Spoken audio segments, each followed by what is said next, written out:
Hi and welcome to 21st Pittsburgh. Today is it the 2nd of December and it is 1081 days since Jesse James caught that football. It is Wednesday and it is game day for the Pittsburgh Steelers against the Baltimore Wimps, also known as the Ravens. But we still don't know, is it going to be a game or is it not going to be a game? I'm actually not 100% sure that it will happen. Baltimore have done everything in their power and then a shit ton more to try to stop this game. The way Baltimore and NFL have handled this is so absurd. I don't even know what to say about it. I sometimes get the question why NFL and American football is not more popular in Europe. And the answer is in most of the case that NFL is not looked upon as a real sport in many cases. Most Europeans sees it like an entertainment business, like that wrestling organization you got in the United States, WWE. All they see is a sport where money and entertainment is the only thing that matters, and the integrity and fairness of the sport is just not there for them. I 100% understand their point of view. Remember this, for instance, when NFL didn't think that a catch was a catch. Just ask Jesse James. Or the clown suspensions for PEDs. Or when New England was cheating for the 600th times and nothing happened. The integrity of the sport is just not there. And in this case with Baltimore Ravens, we once and again have seen how absurd and how little respect the NFL have for the integrity of the sport and the athletes that are performing it. I talked yesterday about a guy that was on Monday Night Football, and he said that NFL should move the game since Lamar Jackson couldn't play.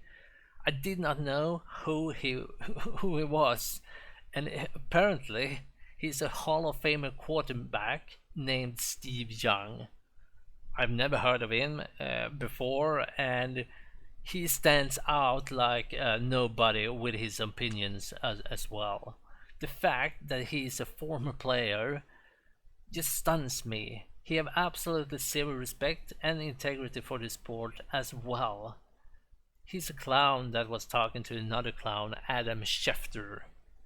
Because there is no question that Baltimore Wimps PR team have worked Adam Schefter and Danny Graziano to spread the Ravens' point of view and be helpful idiots for the Baltimore organizations. Since yesterday, Baltimore have had 2 more positive tests. That is 10 days in a row now with positive tests. It was a coach and a player. And initially, Mike Garafolo was reporting about it. And the information that came out was very conflicting. Because in the beginning, they said that those 2 people were not close contacts to the team that was traveling to Pittsburgh. And that everything was fine. Then the names of these people came out, and the story was fact-checked. Then they changed the story and said that those 2 were on the training and the walkthrough, but it was safe since they had social distancing and was wearing masks. I don't know what to take from all of this, other than it's so obvious that ESPN insiders and NFL insiders truly are the PR team for the NFL and not real journalists. As of now, the game is still on, but understand me correct when I'm saying Baltimore is still working overtime to try to stop the game and get that week 18 game. They will do so every minute until the game starts, and maybe even after the game has started. Steelers report for the game that they have changed nothing from the game plan and the perspective they had put on for that Thanksgiving game that was first scheduled. This comes both to the perspective of the personnel and the players and the game plan. But just to confirm, Joe Hayden is still questionable with a knee. Running back Samuels is out with his quadriceps. Truett, Buggs, and Hawkins is still on the COVID-19 list.